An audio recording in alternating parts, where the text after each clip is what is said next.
feel so grateful for this opportunity to serve as president. And as I look back on my 20 years in donation, the association has been critical for me in my learning and my development. And I know that many of you are here for your very first AOPO meeting. I hope you were able to optimize this experience to meet new people, to build your network, to learn, to be inspired and take back ideas to implement back home, to continue to work hard to increase the number of lives saved through organ donation. Before we look forward, we just need to take a second to pause and recognize the work that this organization and all of the OPOs here have done. This data tells an incredible story. Year over year, increases the number of donors and organs transplanted. The amount of work and effort it takes to coordinate all the complexities of donation cases. It's difficult work. It's amazing work.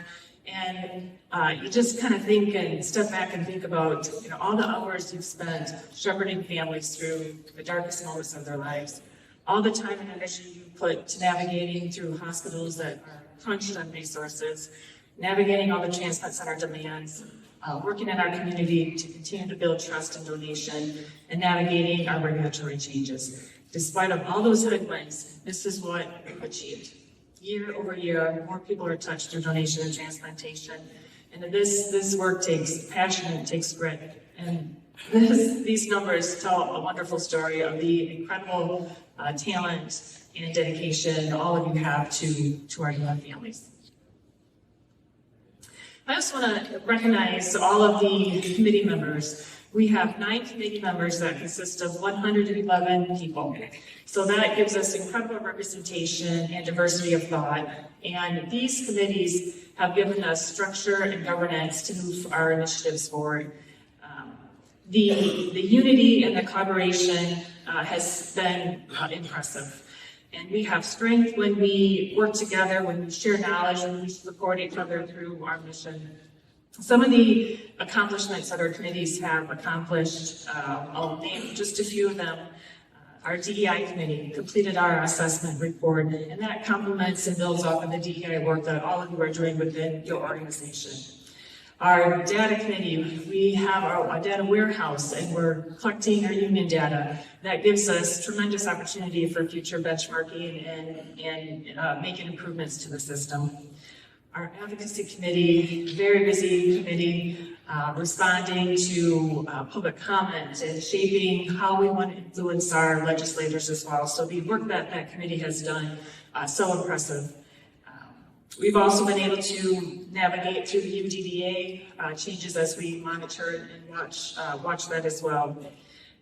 We've also had engagement with the legislators regarding the CMS, IPPS, OPPS. So really what this tells me is this structure, this governance is highly effective, and it's making changes and it's bringing an aligned voice as we move our initiatives forward. And I also want to thank the Strategic Planning Committee that put together a prior 3-year plan. The committee met again just this week here to plan out what does our future look like, what do we need to accomplish within the next 3 years. And as we finalize this for the board review, just know that it builds off of a strong foundation that we've identified. More collaboration with our stakeholders. We're going to continue to advance the value that the association provides to all of us, and we'll continue to strengthen our advocacy and our public affairs program as well. And in the end, all this is to continue to drive performance improvement within our organizations. And I want to call out 3 areas of special interest to me that I think really will be differentiators for our association. So data sharing, we have our warehouse, we have over 30 OPOs submitting data that will help us determine what type of decisions need to be driven through this data analysis and benchmarking. I think that this will help us navigate through future potential changes in OPO metrics as well. Also very committed to the DEI work of our association, and we know that health disparities and lack of trust in healthcare show up in organ donation and transplantation. And we know the impact that has on our donor families. And the NASM report highlighted several of disparities that are quite disheartening here. And I'll name a few. Black patients have 37% lower odds of being preemptively referred for transplant evaluation compared to white patients. White candidates are more often preemptively listed for kidney transplant versus Black and Hispanic candidates. And pediatric patients on the waiting list who are Black and female have a higher waiting list mortality. So in order for these disparities to be addressed, we need to continue to foster the diversity, equity, and inclusion within our association and the broader community. And we need to continue to keep embracing the unique perspectives and experience of individuals with diverse background. So I want to recognize and thank all the OPOs for your commitment to DEI and for continuing to drive that forward and keeping it a priority for our association. And advocacy.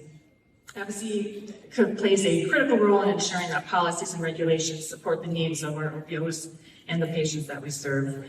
And it is so important that we continue to have a united voice and stay actively engaged with our lawmakers so that we can ensure that the voice of our donor families and the needs of the OPOs in order to continue to save more lives is heard loud and clear. We know that we have changes on the horizon. 2024, our performance year is nearly here, and we're working despite having guidance on what the future will hold. And I think this really highlights the resiliency of the association and of the organ procurement organizations. Despite all these headwinds, despite the constant challenges that we've navigated, we continue to see growth and improvements in our system. And I have to also add on to what Barry did to recognize the AOPO staff. This is a professional association, this is a strong team, and the support that you give to our OPOs is incredible. And we'd like to thank you again for supporting us through this. It's just a tremendous amount of work and great work that this team does. And finally, I'm excited to see where we go. We will hit our 50K goal. I'm happy and honored to serve in this capacity this year. And again, thank you all for the work that you do and the support.